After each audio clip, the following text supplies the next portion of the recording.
El despertar de Clara fue lento, confuso, como si emergiera de un pozo profundo lleno de niebla. Lo primero que vio fue una luz blanca que le hería los ojos, el techo de una habitación desconocida, tubos que entraban y salían de su cuerpo, y un pitido monótono que marcaba el ritmo de su corazón. No sabía dónde estaba, no sabía qué día era, no sabía cuánto tiempo había pasado.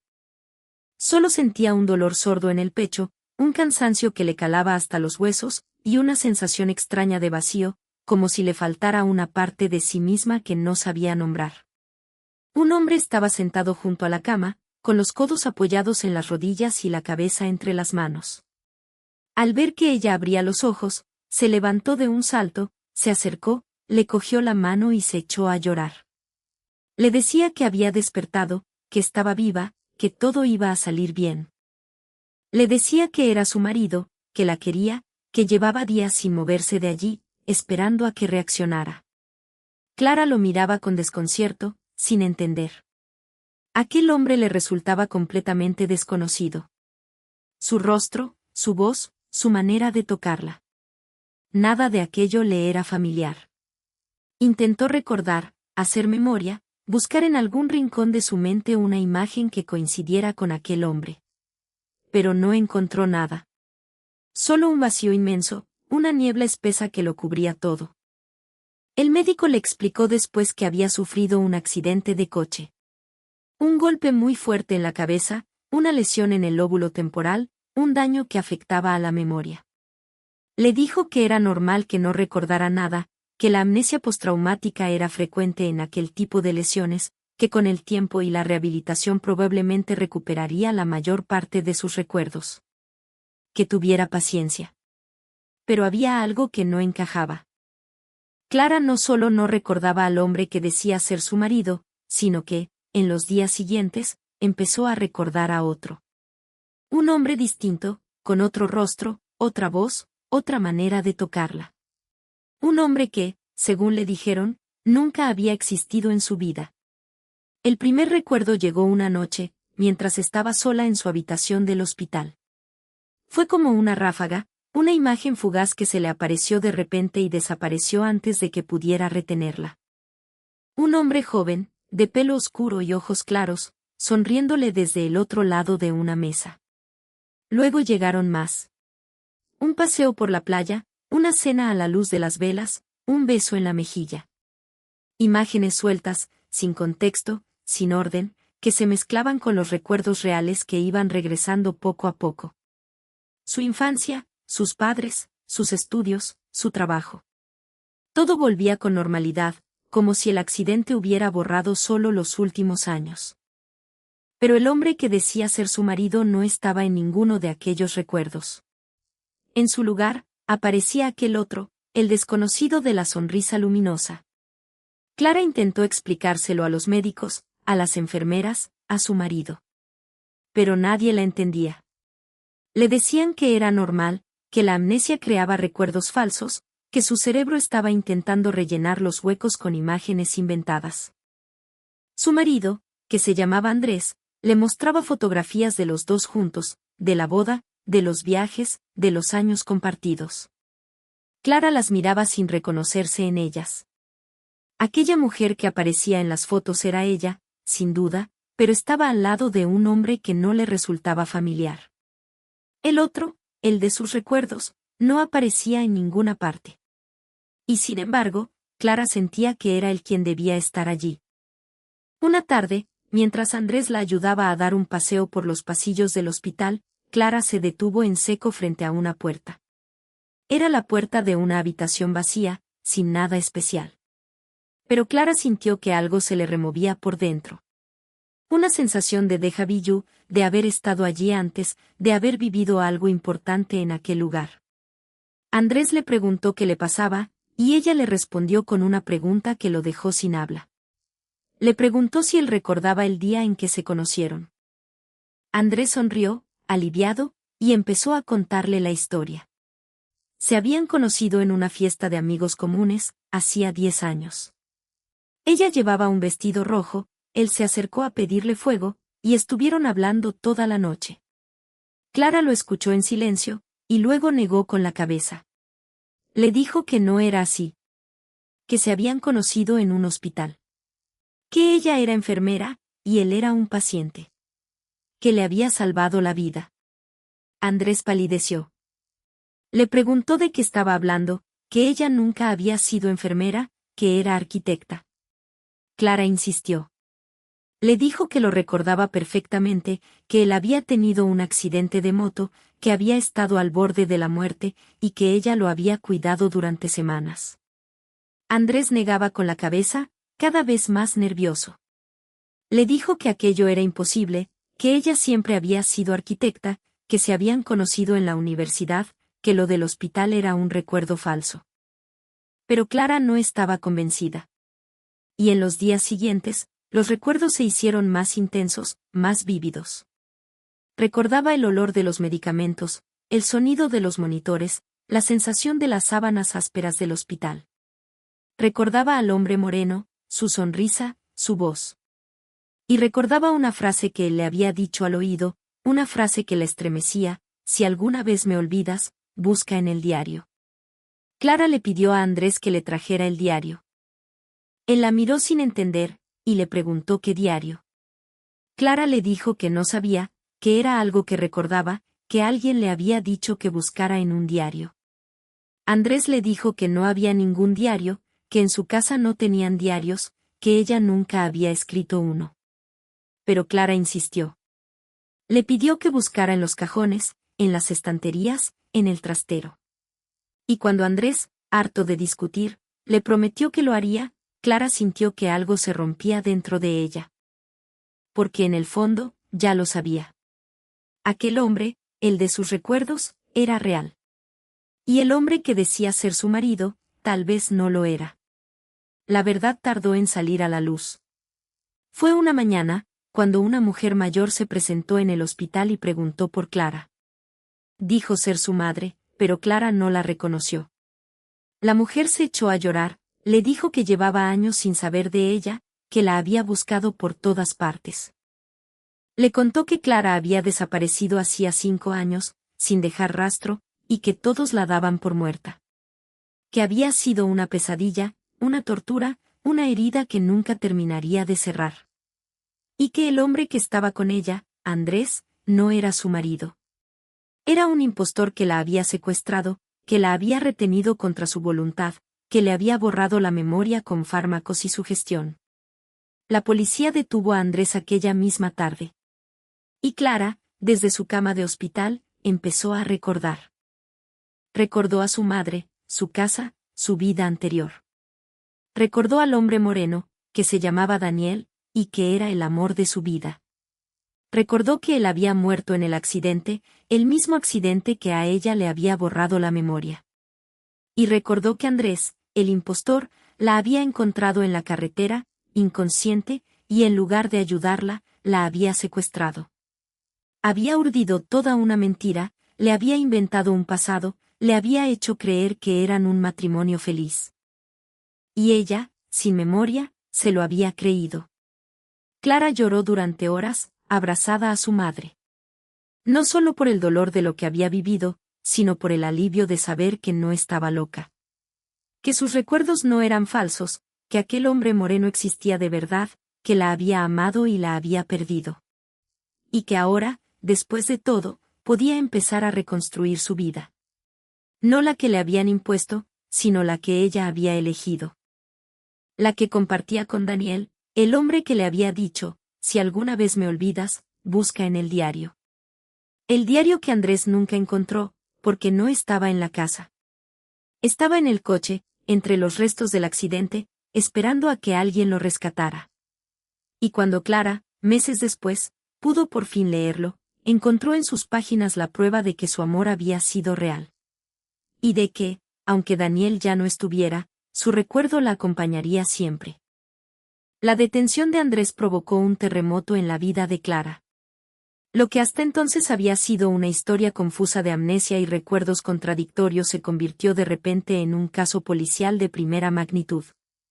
Los agentes la interrogaron durante horas, le pidieron detalles, fechas, nombres, cualquier cosa que pudiera ayudar a reconstruir lo sucedido.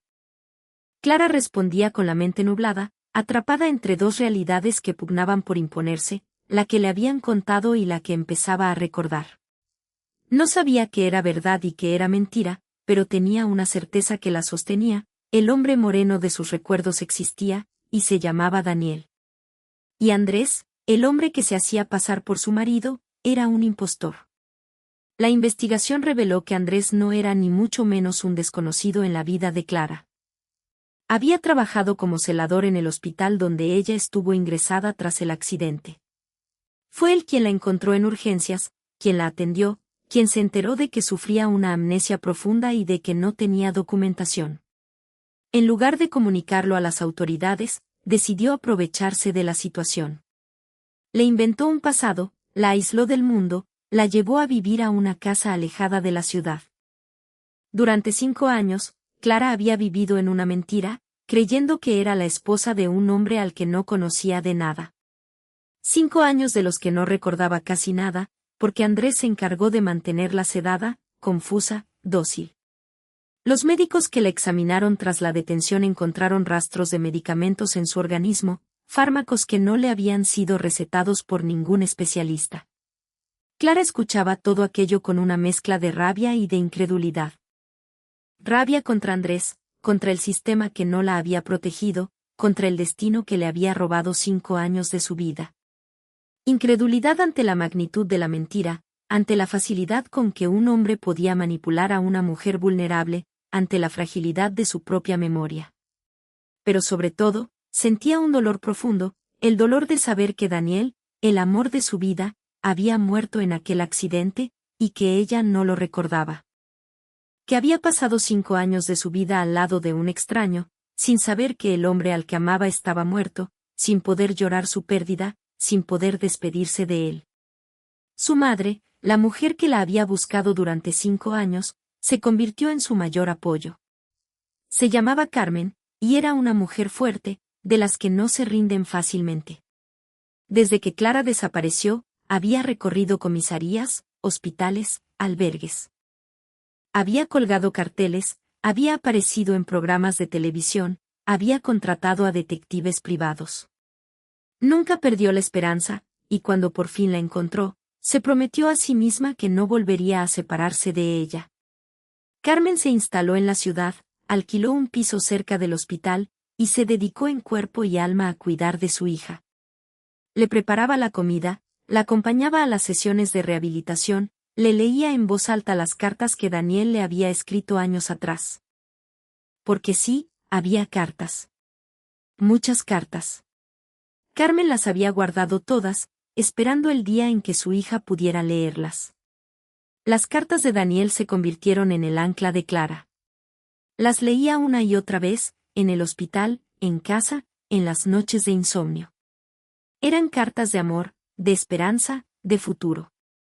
Daniel le hablaba de sus sueños, de la casa que querían comprarse, de los hijos que querían tener. Le decía que era la mujer de su vida, que no podía imaginar un futuro sin ella. Y le recordaba, una y otra vez, que si algún día algo salía mal, si algún día se olvidaba de él, buscara en el diario. El diario que, según supo Clara después, Daniel le había regalado por su cumpleaños. Un diario de tapas de cuero, con su nombre grabado en la portada, que ella había guardado en la guantera del coche. El mismo coche que se estrelló aquella noche. El mismo coche cuyos restos seguían en un desguace, esperando a que alguien los reclamara. Clara le pidió a la policía que recuperara el coche. Tardaron varias semanas en localizarlo, porque el desguace había cambiado de dueño y los registros estaban incompletos. Pero al final lo encontraron, en un rincón olvidado, cubierto de óxido y de polvo. El diario seguía allí, en la guantera, intacto. Clara lo recibió con manos temblorosas, como si fuera un tesoro. Lo abrió, y encontró en sus páginas la prueba de que su amor había sido real. No solo las cartas, sino las anotaciones que ella misma había escrito antes del accidente. Fechas, planes, confesiones. La última entrada estaba escrita la noche del accidente. Decía: mañana nos vamos de viaje. Daniel quiere pedirme algo importante. Creo que por fin va a pedirme que nos casemos. No puedo dormir de la emoción. Clara lloró al leerlo. Lloró por Daniel, por el futuro que nunca tuvieron, por los 5 años robados. Pero también lloró de alivio. Porque aquel diario era la prueba de que no estaba loca, de que sus recuerdos no eran inventados, de que su amor era real. Y de que, aunque Daniel ya no estuviera, su recuerdo la acompañaría siempre. Decidió que no iba a permitir que Andrés le robara también aquello. No iba a permitir que la mentira triunfara sobre la verdad. Así que, con la ayuda de su madre y de un abogado, se querelló contra Andrés por secuestro, detención ilegal y maltrato psicológico. El juicio fue largo y doloroso, pero al final Andrés fue condenado a 15 años de prisión. Clara testificó, con el diario en la mano, y contó su historia. Contó cómo un desconocido le había robado su vida, su memoria, su amor. Y cómo, a pesar de todo, había conseguido recuperarlos. Cuando el juez dictó sentencia, Clara sintió que algo se cerraba dentro de ella. No era venganza, no era rencor. Era justicia. La justicia que durante 5 años le había sido negada. Salió del juzgado con su madre, y se quedó un rato en la calle, respirando el aire frío de la mañana. Luego miró al cielo, y sonrió. Porque sabía que Daniel, allí donde estuviera, estaría orgulloso de ella. Porque le había dicho que si alguna vez lo olvidaba, buscara en el diario. Y ella lo había encontrado. Y con él, había encontrado también la fuerza para seguir adelante. Para reconstruir su vida. Para ser, por fin, la mujer que siempre había sido. La mujer que Daniel había amado. La mujer que se negaba a rendirse. La vida después del juicio fue un lento regreso a la normalidad, aunque Clara sabía que ya nada volvería a ser exactamente como antes. Los 5 años de secuestro habían dejado cicatrices profundas, heridas que no se veían pero que dolían, y que requerirían tiempo, paciencia y mucha terapia para sanar. Se mudó con su madre a un piso luminoso en las afueras de la ciudad, un lugar tranquilo, sin ruidos, sin prisas, donde pudiera concentrarse en su recuperación. Cada mañana desayunaban juntas, hablaban de cosas sin importancia, y daban largos paseos por un parque cercano.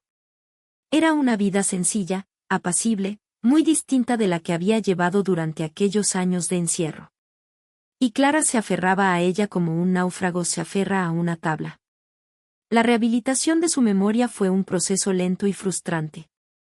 Había días en que recordaba con una claridad asombrosa, su infancia, su trabajo, sus amigos, Daniel. Y había días en que todo se volvía borroso, confuso, como si la niebla volviera a instalarse en su mente. Los médicos le habían dicho que era normal, que la amnesia postraumática era impredecible, que podía llevar meses o incluso años recuperar todos los recuerdos. Clara lo aceptaba, pero no se conformaba. Quería recordarlo todo, hasta el último detalle. No quería que Andrés le hubiera robado ni un solo recuerdo más. Fue su madre quien le sugirió que escribiera. Que plasmara en un cuaderno todo lo que iba recordando, para no olvidarlo. Clara siguió el consejo, y pronto descubrió que escribir le ayudaba. Le permitía ordenar sus pensamientos, dar forma a sus emociones, recuperar la sensación de control sobre su propia vida. Escribía sobre Daniel, sobre su amor, sobre los planes que habían hecho. Escribía sobre el accidente, sobre el hospital, sobre Andrés. Escribía sobre su madre, sobre su infancia, sobre todo lo que había perdido y lo que había recuperado. Y poco a poco, página a página, fue reconstruyendo su historia. La verdadera. Un día, mientras ordenaba las cajas que había traído del piso donde vivía con Andrés, encontró algo que la dejó sin aliento. Era una fotografía, escondida en el fondo de un cajón, que no recordaba haber visto nunca. En la foto aparecía ella, mucho más joven, abrazada a Daniel. Los dos sonreían a la cámara, felices, enamorados. Detrás de ellos se veía el mar, un atardecer dorado, una barca de pescadores.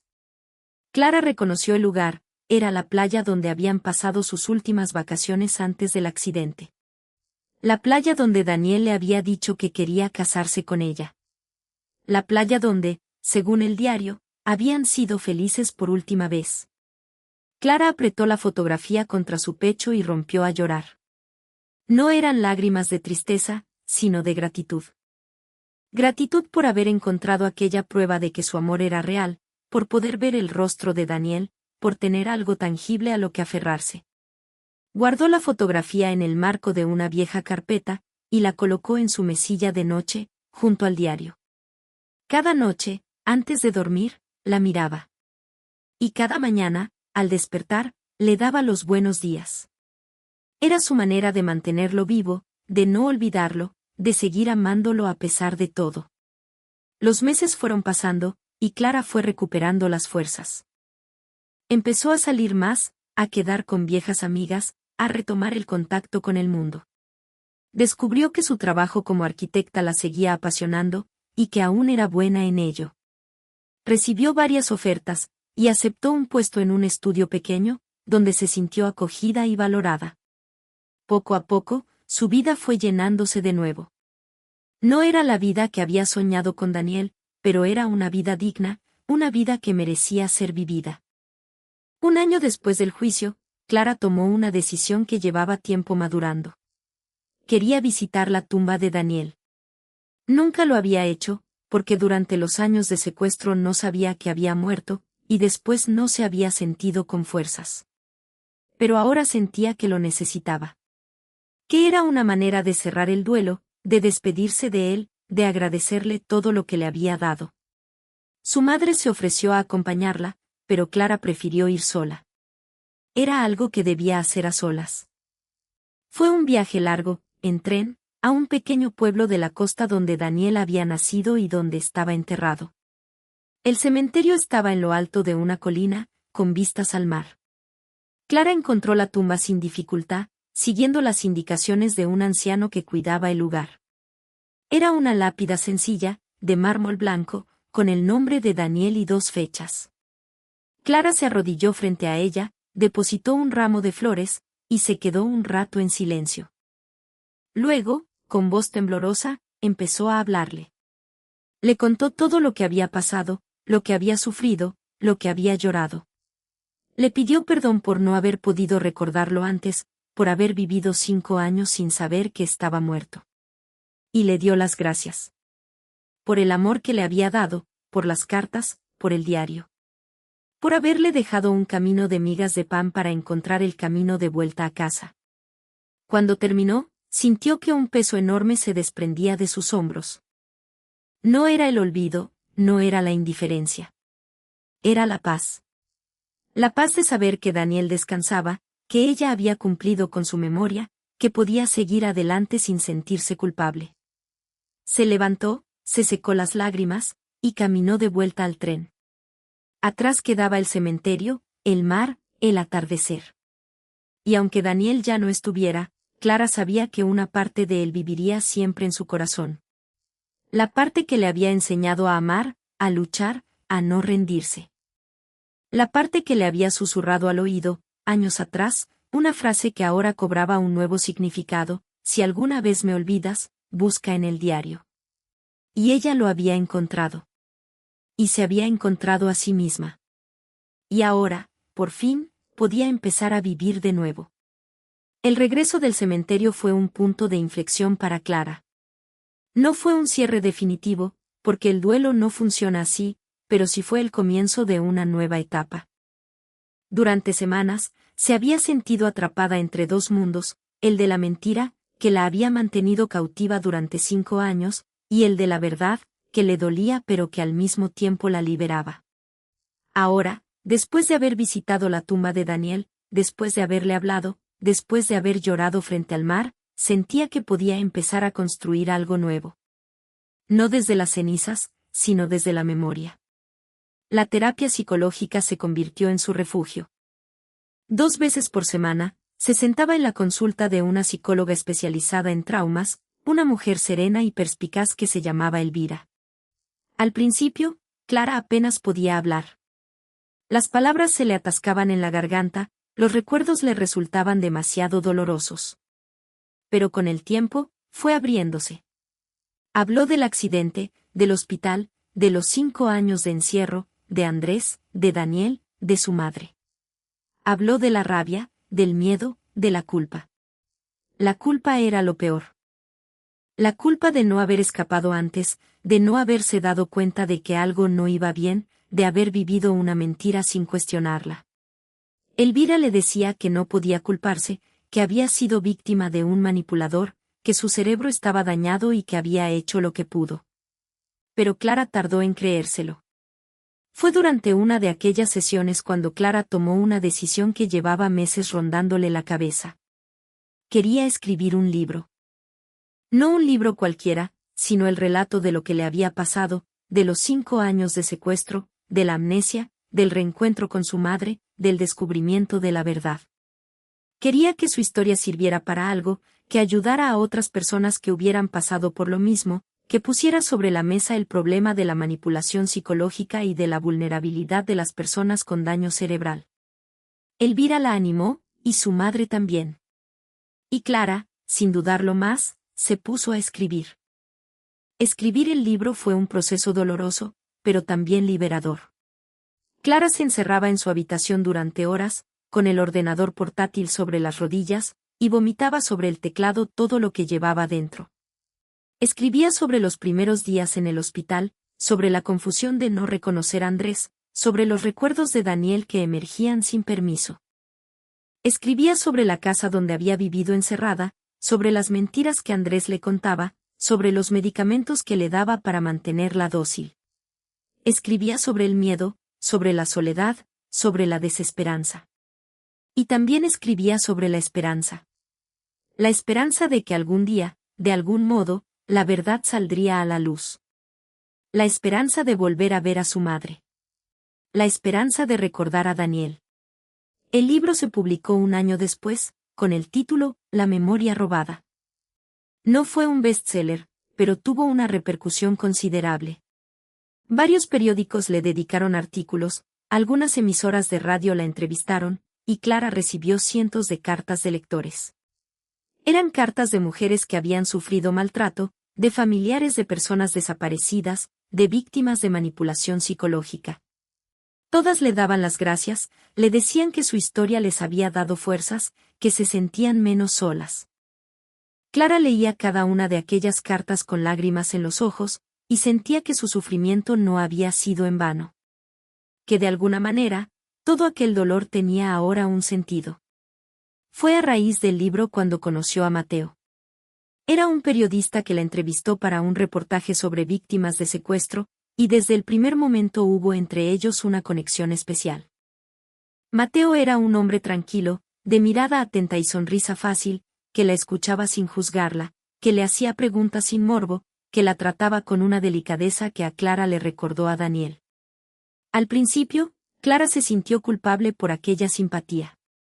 ¿Cómo podía sentirse atraída por otro hombre, cuando Daniel acababa de morir, cuando todavía estaba de luto?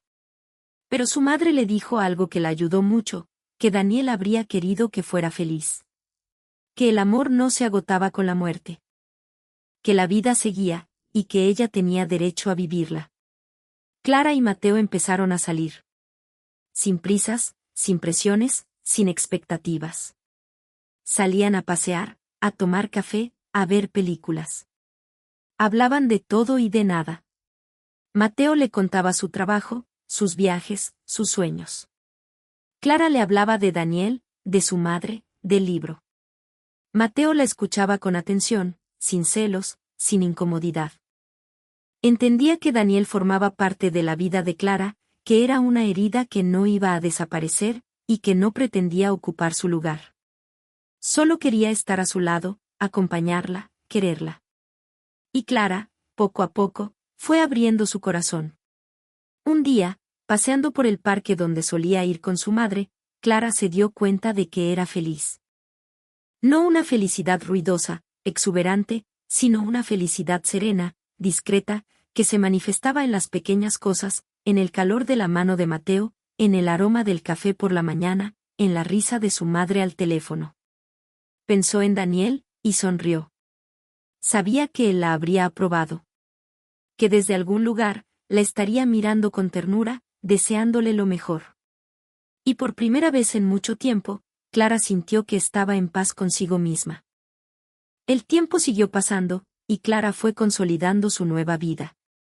Mateo se mudó a su piso, y juntos adoptaron un perro al que llamaron Sombra, porque la seguía a todas partes. Clara volvió a trabajar como arquitecta, y descubrió que seguía amando su profesión. El libro seguía vendiéndose, y las cartas seguían llegando. Clara respondía a todas, personalmente, con su letra redonda y cuidada. Le llevaba horas, pero no le importaba.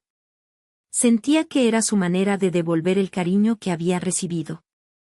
Una noche, Mateo le pidió que se casara con él. Fue una pedida sencilla, sin anillo de diamantes ni globos aerostáticos, en la cocina de casa, mientras preparaban la cena.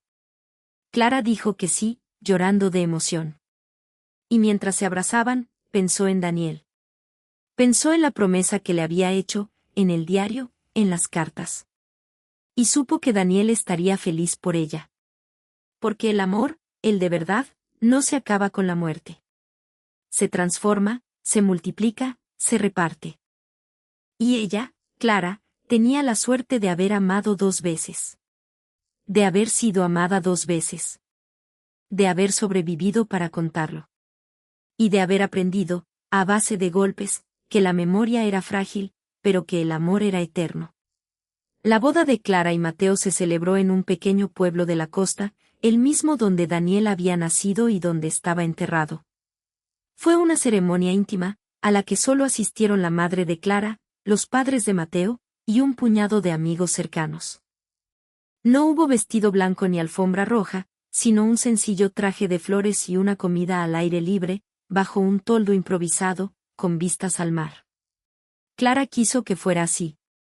Quería que aquel día no tuviera nada que ver con el pasado, con el dolor, con la mentira. Quería que fuera un día de celebración, de vida, de futuro. Antes de la ceremonia, Clara pidió unos minutos a solas y se acercó al cementerio. Quería visitar a Daniel, contarle lo que iba a hacer, pedirle su bendición. Se arrodilló frente a la tumba, depositó una flor, y se quedó un rato en silencio. Luego le habló en voz baja, como solía hacer. Le dijo que lo quería, que siempre lo querría, que nunca lo olvidaría. Le dijo que había encontrado a un hombre bueno, que la hacía feliz, y que esperaba que él, desde donde estuviera, se alegrara por ella. Le dijo que se casaba, que iba a intentar ser feliz, que no quería que su recuerdo fuera una carga, sino una bendición. Y le dio las gracias, una vez más, por el diario. Por haberle dejado aquella pista, aquella llave, aquella prueba de que su amor había sido real. La boda fue, como había deseado, un día de alegría. El sol brilló sobre el mar, la comida estaba deliciosa, y los invitados rieron y bailaron hasta el atardecer. Mateo, que no era hombre de discursos, improvisó unas palabras que emocionaron a todos. Dijo que Clara era la mujer más valiente que había conocido, que había sobrevivido a lo peor, y que se sentía el hombre más afortunado del mundo por poder llamarla su esposa. Clara lloró, por supuesto. Y por primera vez en mucho tiempo, las lágrimas no eran de tristeza, sino de gratitud. Los años que siguieron fueron tranquilos, apacibles, llenos de rutinas felices. Clara y Mateo compraron una casa con jardín, plantaron un olivo, y adoptaron a una niña, una pequeña de grandes ojos oscuros que se llamaba Lucía. Clara le contaba cuentos, le enseñaba a dibujar, le hablaba de Daniel como si fuera un tío lejano, alguien a quien no había conocido pero que formaba parte de la familia. Lucía creció sabiendo que su madre había pasado por algo terrible, pero también que había salido adelante. Y que el amor, el de verdad, nunca se olvidaba. Un día, Clara encontró en el trastero una caja que no recordaba haber visto. La abrió, y dentro encontró el diario de Daniel, las cartas, y la fotografía de los dos en la playa. Hacía años que no las veía. Se sentó en el suelo del trastero, con la caja sobre las rodillas, y las fue leyendo una por una. Las palabras de Daniel le devolvieron a aquella época, a aquel amor, a aquella vida que el accidente se había llevado. Pero ya no le dolían. Eran recuerdos hermosos, agridulces, que formaban parte de su historia. Los guardó con cuidado, los colocó en una estantería del salón, y le contó a Lucía quién era aquel hombre de la fotografía. La niña la escuchó con atención, y luego le preguntó si el abuelo Daniel estaba en el cielo. Clara sonrió, le acarició el pelo, y le dijo que sí. Que estaba en el cielo, mirándolas, cuidándolas. Y que estaría muy orgulloso de la niña valiente que era. Los años pasaron, y Clara envejeció. Mateo murió primero, de un infarto fulminante, y Clara se quedó sola de nuevo. Pero esta vez no era la soledad del encierro, sino la de la viuda que ha vivido una vida plena. Tenía a Lucía, que ya era una mujer adulta, casada y con hijos. Tenía a sus amigos. Tenía su trabajo, su casa, su jardín. Y tenía sus recuerdos, que la acompañaban siempre, como un tesoro que nadie podía robarle. Cuando Clara murió, muchos años después, lo hizo en paz, en su cama, con Lucía a su lado. Sobre la mesilla de noche había un diario de tapas de cuero, una fotografía en blanco y negro, y una flor seca, la misma que había depositado en la tumba de Daniel el día de su boda. Lucía lloró, por supuesto, pero también sonrió. Porque sabía que su madre había vivido una vida plena, que había amado 2 veces, que había sobrevivido a lo peor. Y que ahora, por fin, se había reunido con los 2 hombres de su vida. Con Daniel, el amor de su juventud, y con Mateo, el amor de su madurez. Los 3 juntos, en algún lugar, mirando el mar. La enterraron en el cementerio del pueblo, junto a Daniel. Y en su lápida, grabaron una frase del diario, la misma que él le había susurrado al oído tantos años atrás: si alguna vez me olvidas, busca en el diario. Clara lo encontró. Y se encontró a sí misma. Y ahora, por fin, podía descansar en paz.